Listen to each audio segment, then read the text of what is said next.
बहुत पुराने समय की बात है। एक व्यक्ति अपने जीवन में अध्यात्म सहित कई जरूरी ज्ञान को प्राप्त करना चाहता था ताकि वह अपने जीवन को अच्छे से समझ सके और किसी भी तरह की स्थिति या परिस्थिति उसे विचलित ना कर सके। वह जानता था कि मेरी मदद सिर्फ महात्मा बुद्ध ही कर सकते हैं। उसकी महात्मा बुद्ध से ज्ञान प्राप्त करने की लालसा बहुत तीव्र थी। तो इस तरह खूब सारा अध्यात्म ज्ञान पाकर अपने जीवन को बेहतर और सुखद बनाने की चाह में वह व्यक्ति महात्मा बुद्ध के पास पहुंचा। उस व्यक्ति ने हाथ जोड़कर बुद्ध से कहा, हे बुद्ध, कृपया आप मुझे अपना शिष्य बना लीजिए। मैं आपसे बहुत सारा ज्ञान सीखना चाहता हूँ जिससे मेरी जिंदगी बदल सके और मैं अपनी जिंदगी में आगे बढ़ सकूं, अपनी जिंदगी को बेहतर बना सकूं।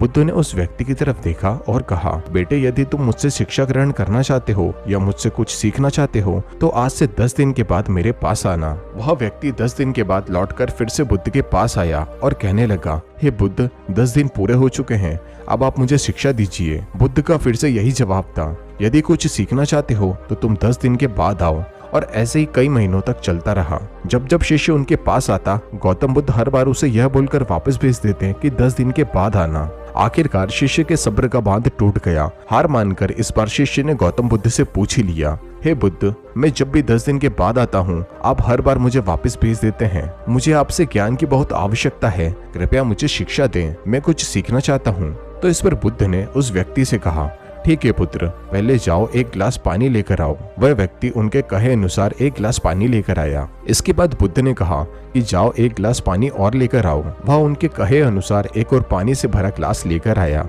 अब महात्मा बुद्ध ने कहा कि पहले वाले गिलास में कुछ मिट्टी के कण डाल दो। व्यक्ति ने बिना कोई सवाल पूछे वैसा ही किया जैसा बुद्ध ने कहा।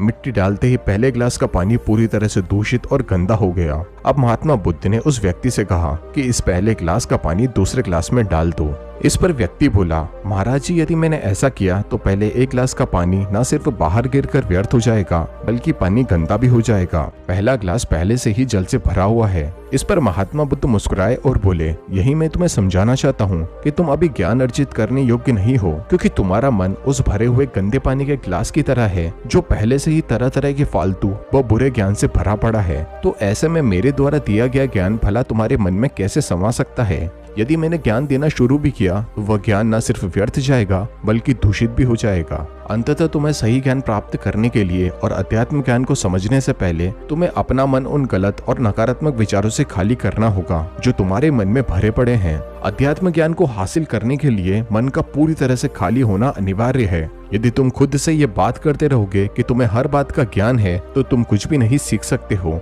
इसलिए पहला गिलास के पानी को तुम खाली करो, तभी तुम दूसरे गिलास का पानी डालोगे तो उसमें समा पाएगा। इसी तरह तुम दिमाग को खाली करो और अपने मन के पुराने विचारों को बाहर निकालो। अब वह व्यक्ति बुद्ध की बातों को समझ गया। उसने पहले वाले गिलास के पानी को खाली करके नई चीजें सीखने की ठान ली। दोस्तों, इस कहानी से हमें सीख मिलती है कि हमारा दिमाग एक पैराशूट की तरह है। पैराशूट जब तक खुलता नहीं है वह तब तक किसी काम का नहीं है। उसी तरह हमारा दिमाग भी खुलने पर ही काम करता है और कामयाबी की नई नई उड़ानें भरता है। इसलिए अपने दिमाग में जो भी फालतू के विचार हैं उसे खाली कर दीजिए, तभी आप अपने जीवन में नई बातों को सीखकर अपने जीवन को बदल सकेंगे।